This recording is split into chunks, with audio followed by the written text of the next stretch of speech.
Good morning, my name is Ari Salonen. I'm Midaxo CEO. And Midaxo is a cloud platform to support knowledge work and complex processes in the corporate headquarters, really ranging from mergers and acquisitions to corporate development to legal ops, compliance, and similar. So before we start, actually, a show of hands, who is involved in mergers and acquisitions or corporate development? Oh my goodness, we are among friends. So exciting, thank you. So to our knowledge, this is the first time we've talked about M&A at a CLOC event, so we're really happy to be here and kick this one off. Today we're going to talk about the challenges that we faced as HPE and now as HPE in managing the literally hundreds of steps that are required to be executed in order to successfully complete corporate acquisitions and divestitures. So as most of you know, M&A is a fact of life in our companies. It's just not possible for us to do everything that we need to do to grow our companies organically. The problem is that M&A is also a very risky venture. While we always go into it expecting to create shareholder value, the truth is that just as often we destroy shareholder value, and that's really unfortunate. So the journey that we were on was to try to define a process and a technology platform that would allow us to develop a best-in-class process and improve our odds of good outcomes. Now, most of you as CLOCsters tend to focus a lot in your daily life around efficiency. In the M&A space, similar to the litigation space, our primary focus is on outcomes. We absolutely want to be efficient, and we've been able to demonstrate some efficiency that we'll show you in a bit, but it was really all about outcomes. How do we make sure as we go through life that we're creating shareholder value and not destroying it? So our general counsel gave us a mandate in 2012 and basically said, you know, failure's not an option. You guys need to go completely rethink how you're doing M&A. Go define what the best practices are and figure out how to implement a system that improves our outcomes. So we took that mandate. And it's a challenging one because M&A processes aren't just governed by legal or corp dev. You rely on people from across the company to do their jobs. Unfortunately, it tends to become a very siloed process. So one of the challenges is, how do you see everything across the deals that are going on at any given time? How do you make sure that you have kind of a body scan across those transactions and that you're identifying risk as it arises and have a proper escalation path to better understand it and mitigate it? The other challenge is trying to get tool adoption. M&A attorneys will tell you it's really not possible because every deal is different. Well, we kind of rejected that thesis and moved along. The challenge that we had, though, is we sat down and identified all of the steps that are required to successfully implement an acquisition or a divestiture. We went around and looked at all the tools that were out there in the marketplace and just didn't find anything that met our needs. So hence the unicorn. We were looking for something that in 2012 simply didn't exist in the market. Sorry, maybe you could say why we didn't find you. We were still in our diapers, developing the product and testing it and so forth. So we were not visible in the marketplace quite yet. You were there, we just didn't see you. Indeed. Yeah. So what did we do? If you can't find it, you try to build it. So we did, and we made progress. We tiled out all the steps, but it was really kind of more of a clunky spreadsheet. And when you're trying to overcome resistance, giving people a tool that is not particularly user-friendly or doesn't have a good user experience doesn't really help adoption that much. And there were a couple of other shortcomings with the tool.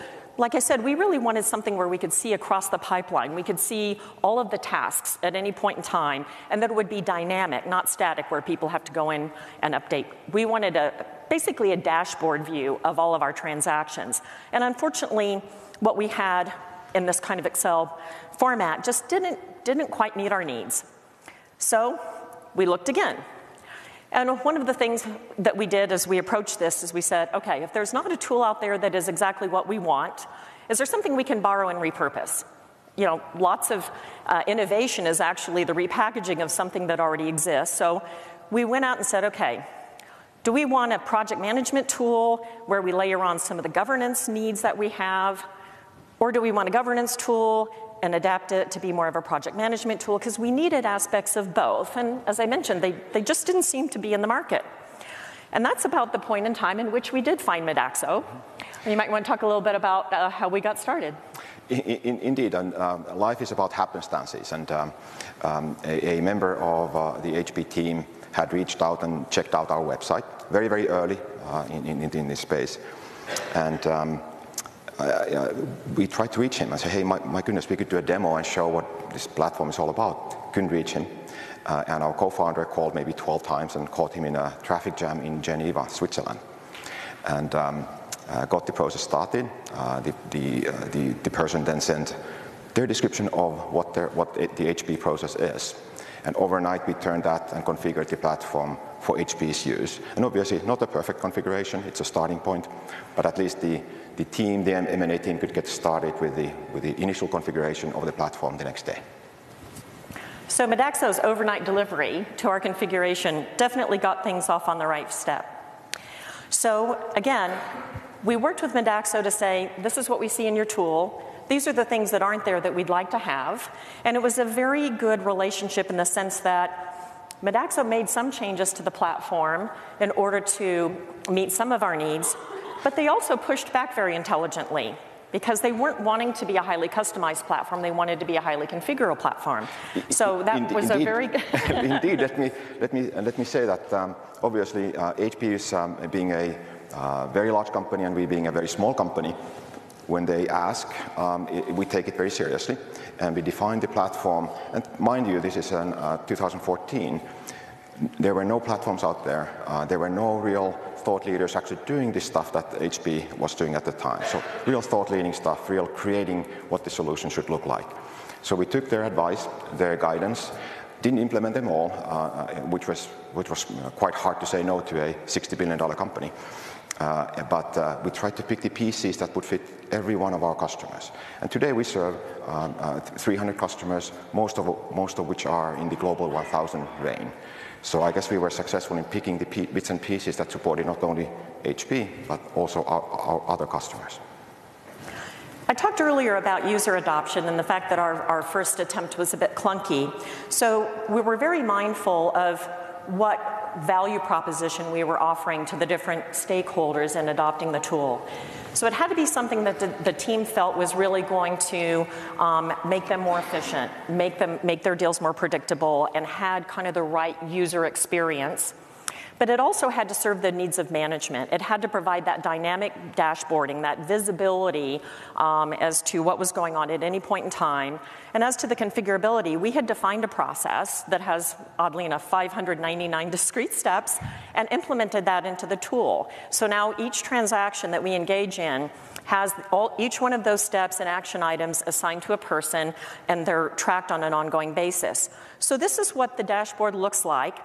And as to the red, green, yellow, the M&A managers come in the morning, open up the tool, and they look for red, right? If they see anything that's showing red, that's where they spend their time until they've dealt with the redness, move on to yellow, and try to get to green on everything. So Ari, you might want to talk a little bit about what we're looking at here. So what you're looking at here is the M&A heads or general counsel's view into the M&A pipeline. And obviously they are privileged to see everything, meaning all deals that the company's been working on. And this is HPE's pipeline. On top row you see the steps in the M&A process, HPE's process, stages if you will, and stage gauge when a deal moves from one stage to another, say an LOI or a decision by the board. And then the cards that you see are individual deals. There's maybe a dozen and a half here, but there could be hundreds of deals in the various stages of the development. Not all of them will be concluded ever. Only about 10% or less of the transactions of the deals will ever be transacted upon. But that's a pipeline of deals. You can see where everything is in one glance. And then if you click further into any one of those cards, you would see HPE's playbook, the 599 steps, essentially a recipe for running M&A. So assigning what the steps are, how to do them, who should do them, when they should be done, what are the dependencies, are there template documents, what sort of reporting should be attached to that particular deal or the pipeline as a whole. So visibility into what is going on at multiple levels. So as I mentioned earlier, there are some things that Midaxo added to the platform at our request.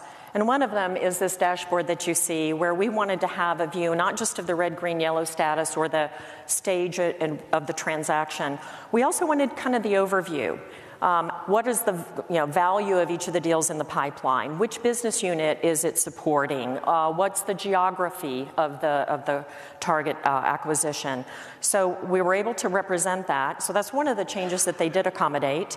You saw the middle piece, which is the overall dashboard, but behind that you can click down to see each individual task, the owner, the status. There's also guidance built into the tool, so if the team is having a particular issue, they can look and see what is the guidance for that particular element of the transaction.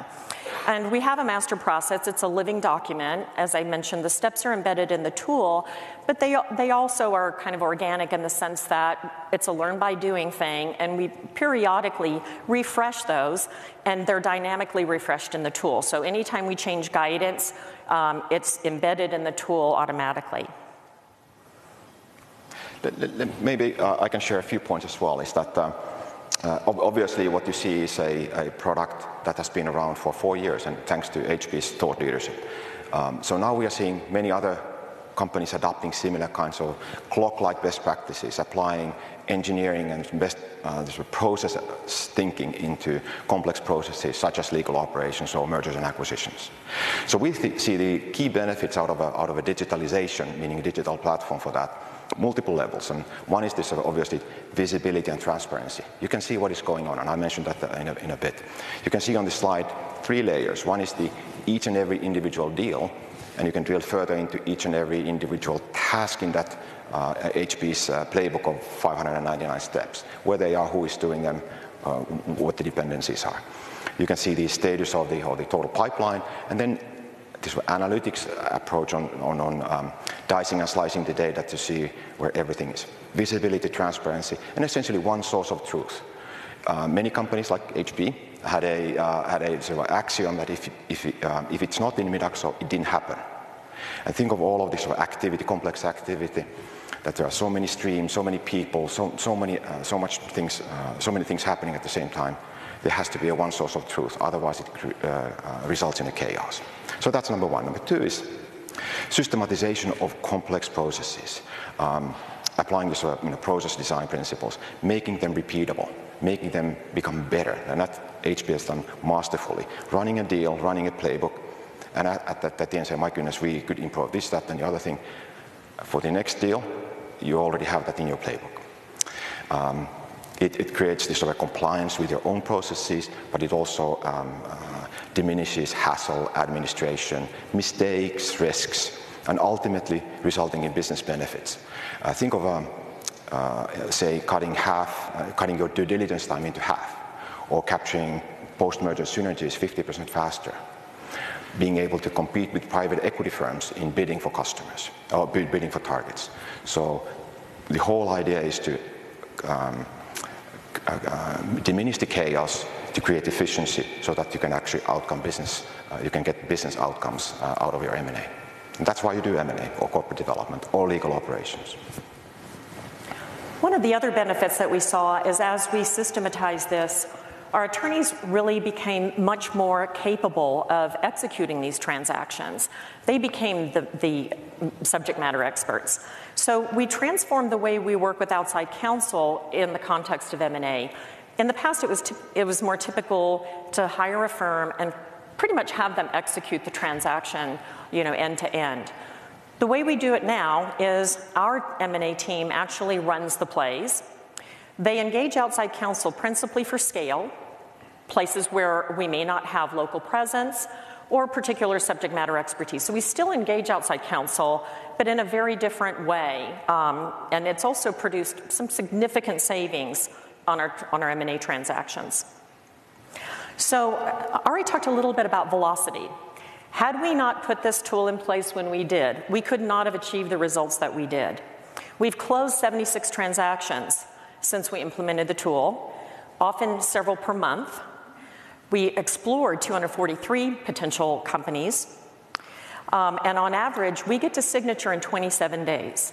So when Ari was talking about competing with PE firms and so on, we can, right? We're fast enough now. In fact, looking at these, would be the standard? 90 days, 120 days might be more standard. So 27 days, sub 30 days is extraordinary. Yeah.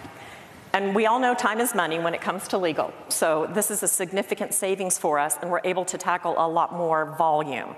So big, big success. And another thing I want to point out is included in those 76 transactions were 3 mega deals. One of them was the HP separation that occurred on November 1st, 2015, not too long after we deployed. And I don't know that we could have done the deal in the time that we did had we not had this platform in place. It was a $110 billion separation, the largest in history. After that, we then executed 2 multi-billion-dollar spins, both of them governed by the process and the tool. So this is an example of the HPE separation. Normally, it's considered very aggressive to try to have as many as 5 simultaneous closings in a day.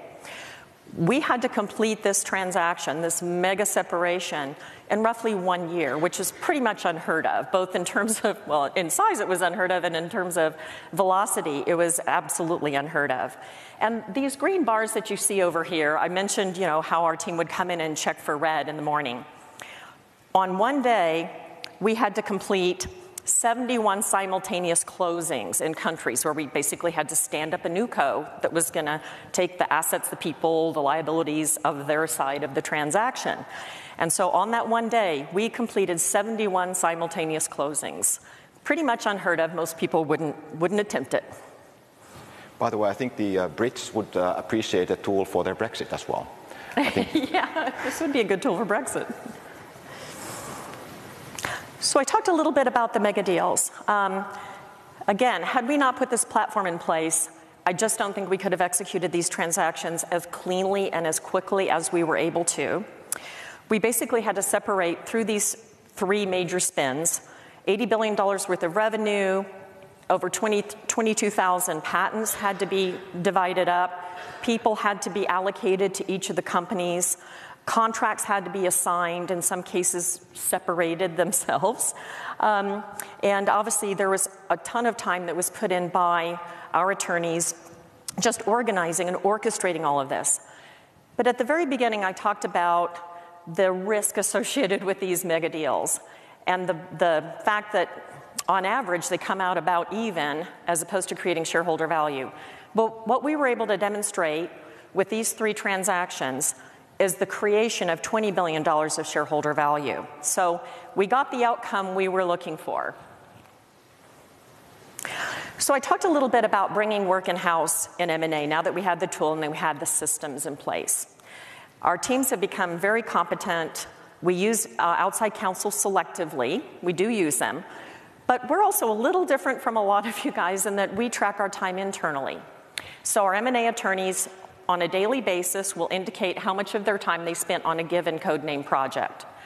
By doing that, we're able to measure the cost for the outside counsel on the deal. We're able to measure the cost for the in-house counsel that worked the deal as well. And what we've been able to track is that by having the tool, bringing the work in-house, and measuring that, we've been able to reduce our cost per M&A transaction by roughly 50%. So win-win. So the other thing I would like to point out is that while we got in partnership with Midaxo to solve an M&A challenge, we quickly realized that this is basically a project management tool, and we had lots of other projects in flight at any given time. So we adapted Midaxo for use across our organization, and it's now been adopted at the company level as a project management tool. We've had great success in deploying a number of projects using Midaxo, so I would encourage you to think broadly about the tool. I would say one of the things that I would internalize about Midaxo is think of M&A as kind of the highest bar in terms of project management and risk to be mitigated. And if it can handle M&A, it can handle pretty much anything you can throw at it. Indeed, that was one of the design principles that we had, is to tackle the toughest nut first. And I'm an engineer, so that would be the wrong way to approach the problem. However, that's how we approach the problem.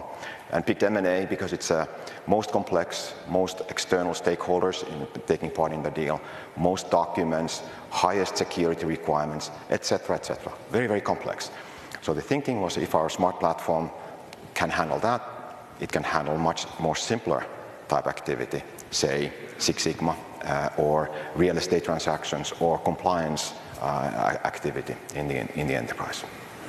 And something I should also mention, as we worked those 2 years to stand up the tool, I guess it was about 18 months that we worked with Midaxo to configure the tool and stand it up. I think there were probably times when you felt a bit tortured by us, but, but we actually worked very well together.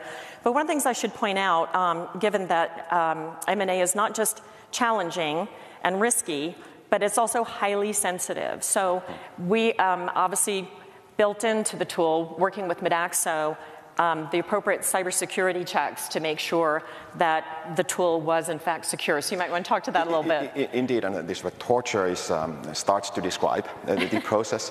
Obviously in M&A, the information in the system is quite confidential, meaning it could move stock markets. So we took tremendous precautions in designing the platform and our internal systems to comply. And HPE obviously was kind enough to give us a root canal and really test the systems. And we passed with flying colors. And subsequently, we have been audited by 69 of our largest customers, and we are yet to fail one security audit. We also have ISO's audit by KPMG and others. But it really started with HPE giving us hard time and really making sure that the security had to be there for confidential information like M&A. So we talked a little bit about our experience in shortening our cycle time from beginning to signature to roughly 27 days on average.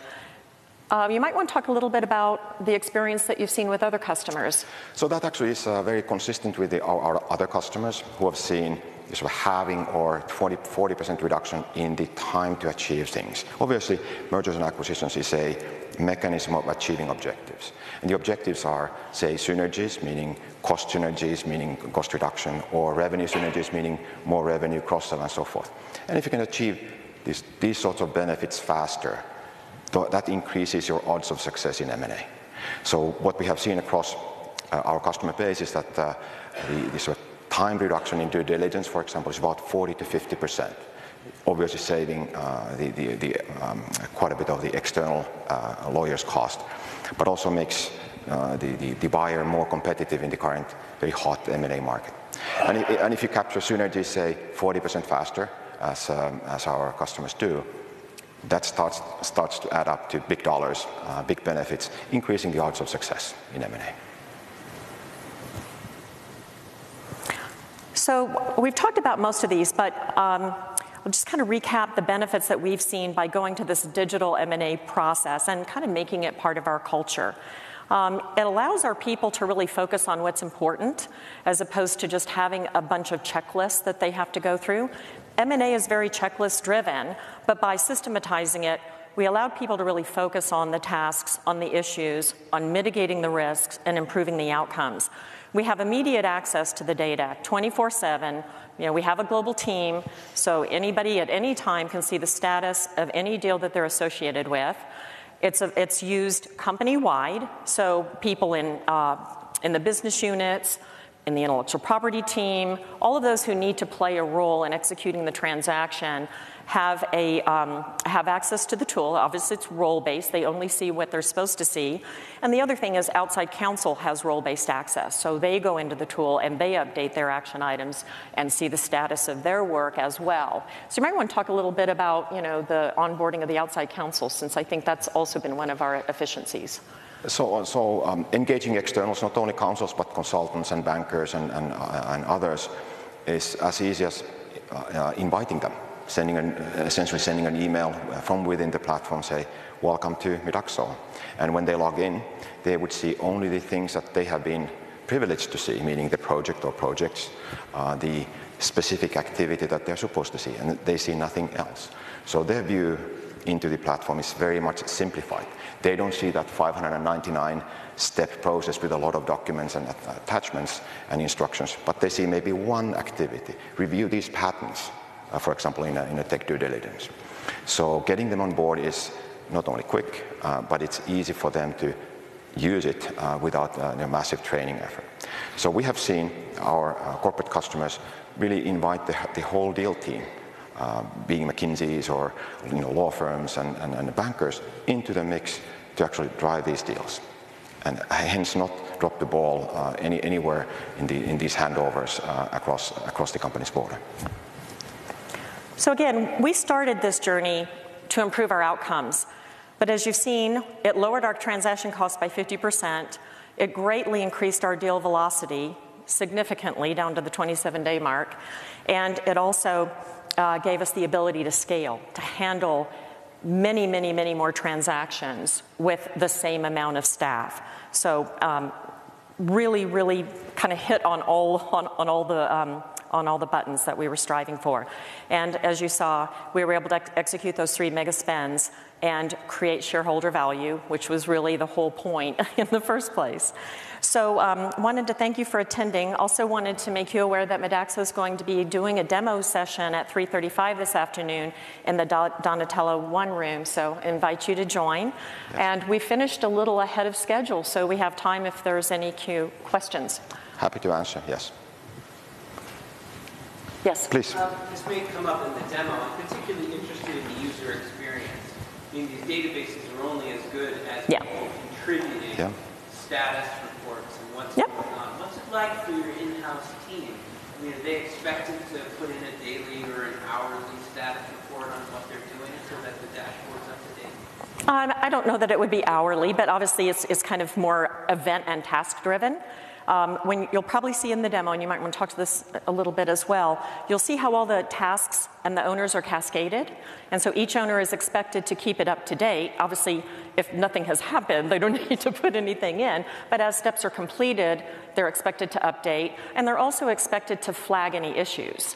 And that's where either a step that's not being completed on a timely basis or an issue that has been identified by one of the team members. And it's not necessarily an attorney. It could be somebody working in the business that has an issue. It allows our team to see it, as I showed earlier, kind of that red status, and allows us to jump right on it. And you'll see that in the demo. Do you want to talk further to that? Indeed, and you'll see it in the demo, but I think there's a key to understand. It's a carrot and a stick. The carrot is that it is easier for the actual folks on the ground to execute their work, communicate, do their work, upload the documents, much less hassle. So it's a carrot of let's use Midaxo to actually run the actual work. The stick is obviously that if it's not done in Midaxo, it becomes visible for the decision makers and everyone else. So it's a big brother watching, a big type syndrome. But many companies that we serve look at the deal pipeline, for example, as Molly mentioned, and look at the red. So has that been done? Is there an issue? So issues become apparent early, so you can address them as early as possible. So they're easier, cheaper to fix. So it's a carrot and a stick type situation. And I've been a user. When we did the corporate separation, we had quite a few tasks to accomplish. And so I would basically get emails from the tool asking me to update periodically the status, right? So it also kind of acts as a tickler, right? So if you're not keeping up, it lets you know. Other questions? Yes. Hi, so I'll use the mic, I guess. 2 questions. On staffing, did you have to bring in project managers to run this? You said you kept the staff same, but I'm curious because I've seen other maybe less sophisticated versions of this type of thing, and it tends to end up needing somebody who knows how to run projects to run the machines. Right. How does that work? We really did it just with our people and the Midaxo team. It was a very tight team. We didn't bring in any consultants. We didn't hire any extra staff. We do have some M&A attorneys, being in a tech company, who are a little geeky and really actually enjoyed doing this. So maybe we're a little different, but we just did it ourselves. But we had a lot of help. And sorry, the second question is, you mentioned the checklists. So are they all the checklists company checklists, or is that something Midaxo, are you now part of the system? I mean, are there pre-packaged checklists coming with this? Well, we define them for ourselves, right? But my understanding is, as you work with companies, help them with that? Absolutely. Many companies actually do have a checklist, or we call them playbooks, that not only checklists, but actually process steps. We help them onboard whatever they have. We also have we call a playbook store, where you have access to best practice playbooks for due diligence, integration, and so forth. You can mix and match your own or ours to create whatever works for you. And many of our customers do have like a library of playbooks of their own, so they can activate, say, there's a natural resources acquisition in Canada. You activate the playbook that most supports that, and modify it a bit, and off you go. So the answer is, whatever you have, we can digest, and we have some playbooks to supplement that. Thanks, that was very interesting. I've got a few questions, actually, as a former M&A practitioner. Excellent. I guess what's going through my mind is it right to say that the secret sauce here is the sequencing and phasing of the different transaction steps and being able to put time parameters around that so that you keep everything in sequence, and having allocated accountabilities is then clear who's got to do what, why, when, and if everybody does what they've got to do, then theoretically the whole timetable flows. Because my experience with M&A has been that most of the issues arise in negotiation, due diligence, right, and other things that can actually, there's lots of housekeeping that has to be done, but the real unpredictable things are what's going on in negotiation, negotiate the transaction. Yeah. How do you feel with that? So there is that secret sauce, as you mentioned, by having the sequencing and the systematization. But there's also the human element, which is, and I mentioned the term body scan earlier. It's also meant to be kind of a quality tool and be able to highlight the issues as they arise in negotiation and flag them and escalate them. So if an issue arises in negotiation, it can be treated as a red item. It doesn't mean the person is behind on schedule. It means there's an issue here that needs attention. We also have kind of defined parameters or guidance embedded in the tool for those various phases and steps. And we also have an escalation path. So if a particular attorney is struggling in a particular area in the negotiation, they know exactly what they can and cannot do and what they need to do to escalate to get to a resolution. So by getting that issue resolved faster, that also contributes to the velocity. Indeed. So there's a question up. From a change perspective, did you set any thresholds or deal complexity types for what warrants going into the platform, or was it just all deals no matter what in the platform type of approach? Yeah, it was all in. It was all in. There is no complexity threshold. As I showed you earlier, we did a very complex transaction maybe a little over a year after we implemented, so it's been pretty stress tested. But everything goes through. There are no exceptions. And let me also maybe add to that is that the M&A oftentimes is quite similar regardless of the size. Even small companies can be complex. So and the playbooks, you may omit a few steps, but the complexity remains in large and small. Obviously, the HPE split is an extreme example of complexity. But most of our customers do from pre-revenue, maybe 10-person acqui-hire type deals, all the way to tens of billions of dollars of transactions. So anything in between. In terms of the checklist or task codes for corporate transactional deals, is there, it may be too varied, but is there typically an area in that task code or list where the bulk of the legal work falls? Probably most of it is in that negotiation due diligence phase, because a lot of the other stuff is just kind of fairly textbookish, right? That's where most of the time is spent and where most of the guidance comes in terms of the tool. You might want to talk to what you see with other companies. So that is the case for legal. There's some elements of legal activity in the post-merger integration phase, but oftentimes that is much more operational, say HR integration or IT systems integration or sales integration and so forth. And the legal's work is done when the deal is closed by and large. The key, though, is, by the way, is that the integration folks have the benefit of the work done earlier. So they see the due diligence, if they have the permissions, so they see the due diligence findings, the issues, how they link, all the documents collected earlier in the process.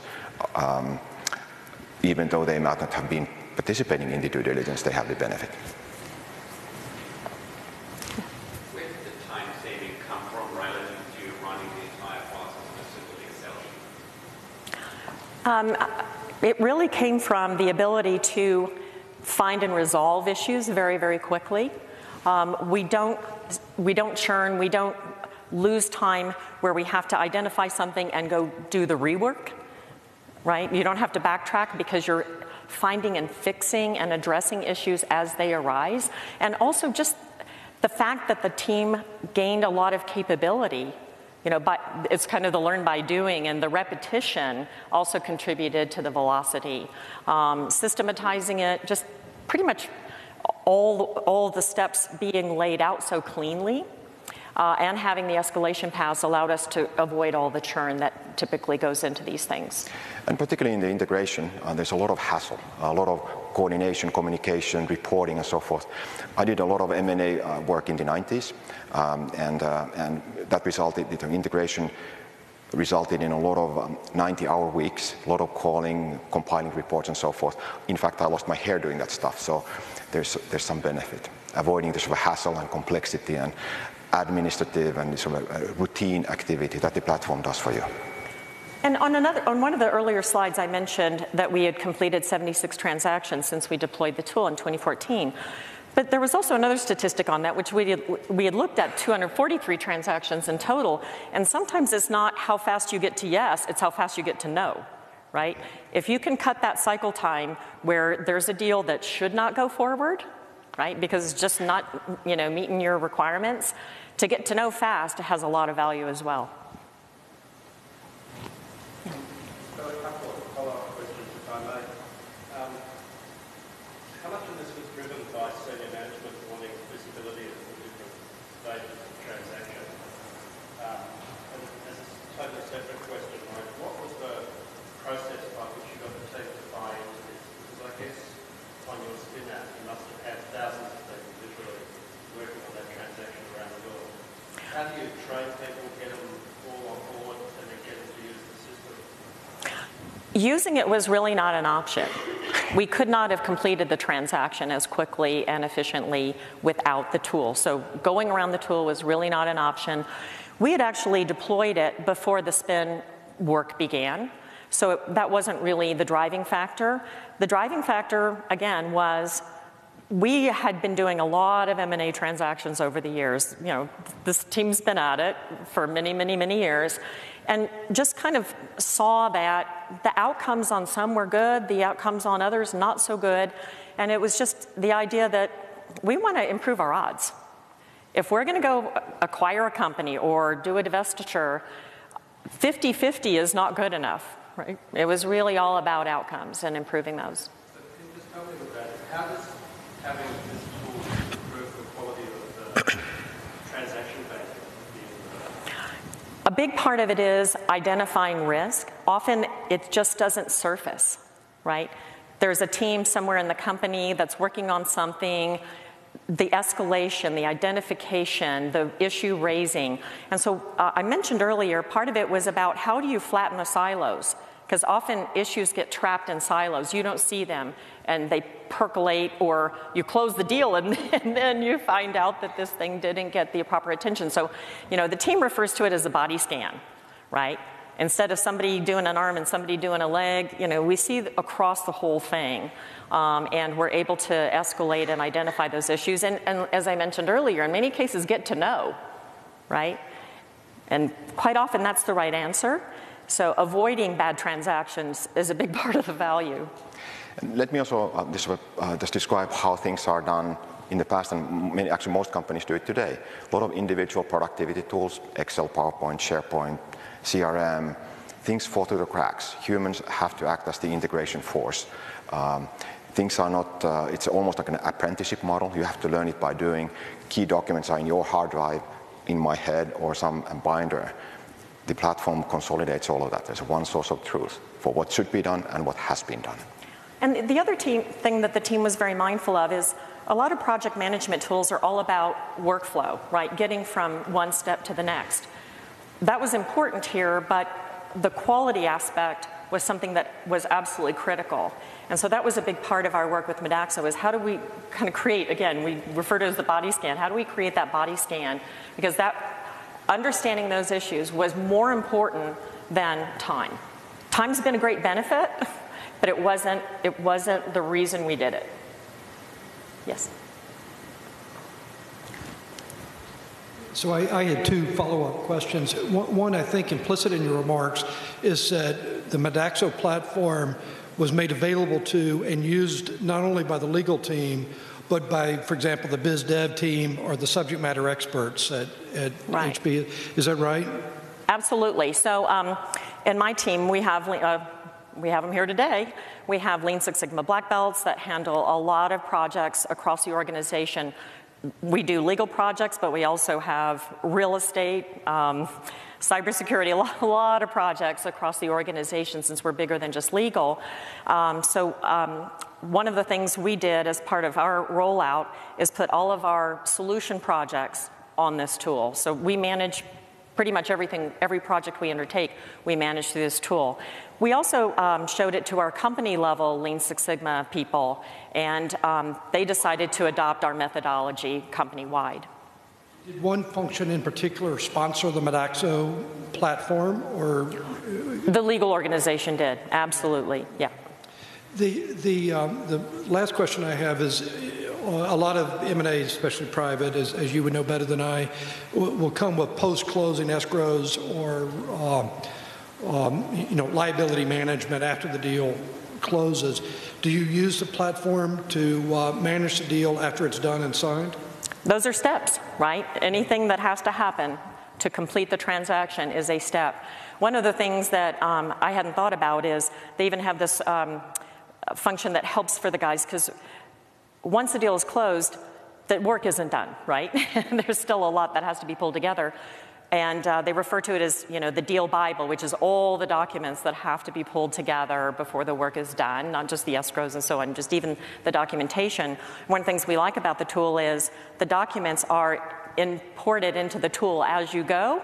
So by the time you get to closing, everything is there. There's obviously a few things that need to be done, post-close, but we're accumulating as we go. So it kind of lowers the workload post-close. Do you think would you perceive any improvement or enhancement in those post-closing liability management? For example, the ability to track those things that should hit a bucket or stay outside the bucket or whatever it might be? Yeah, as I mentioned earlier, we're kind of constantly refining our process because it's a learn by doing thing. We've been doing it for a few years, but it's a very organic process. And as we have experiences, good and bad, that informs us what we need to focus on and where we can do better. Great. Thank you. Thank you. Have any law firms or investment banks that you're aware of adopted this? So we have targeted the corporate, the enterprise audience, particularly the M&A team, corporate development, legal team, real estate team, meaning the corporate side of the house.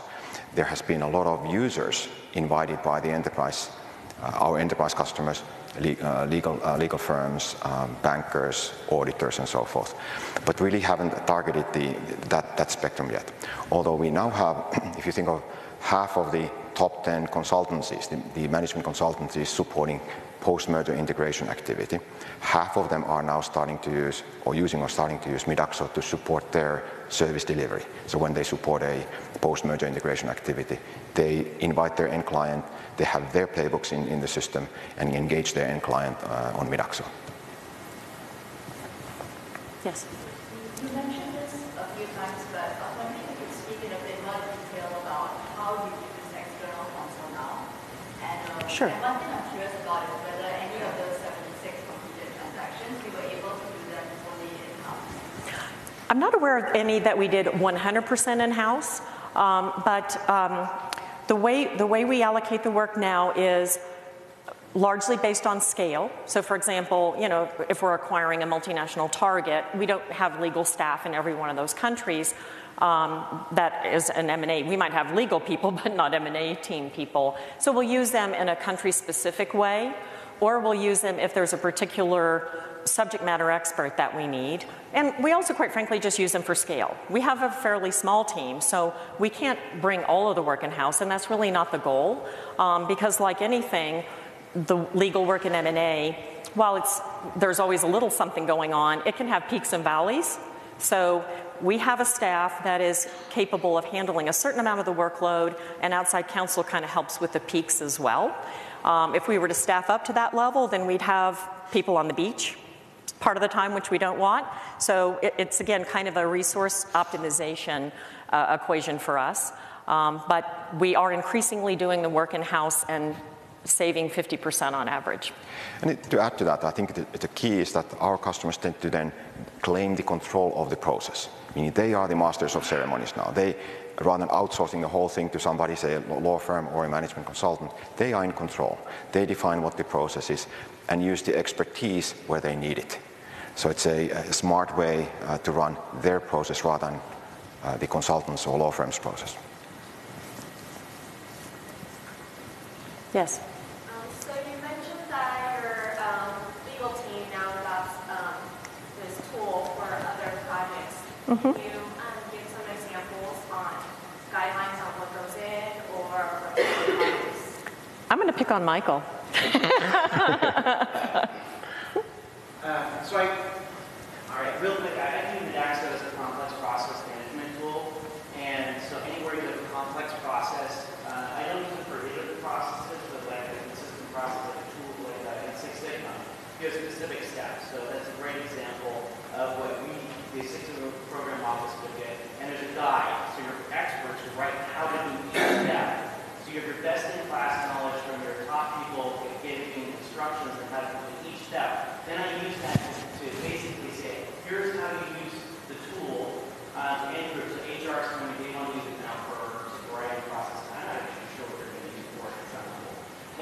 But think of it this way, project management, I'm an expert on a specific step. I've written a guide, it's down a template. Every time someone wants to run a project that's similar like that, we're using this process, whether it be PMP process, it doesn't make any difference. Right? You created a template with expertise, and you just reuse the template over and over and over again. So when people come to me and they explain that they have multiple events that they're going to do that are sequential, I say, hey, this is a tool, why don't you look at it? If you like it, then you have it. So a recent example would be we deployed a new survey tool. So that project, it was a fairly simple project, but we used the tool for that as well. Our government relations team reached out to us. They were planning an event at Davos at the World Economic Forum. And so there were a lot of steps involved that had to be done on a very timely basis, very visible kind of event. So they used the tool for that. Yeah. So all big events like this, if we're sponsoring it, it's done inside of the tool itself. Anyway, didn't mean to take away from the M&A. Well, it was a non-M&A question. Any others? Well, we finished on time. Indeed. Thank you. Yeah. Thank you, everybody.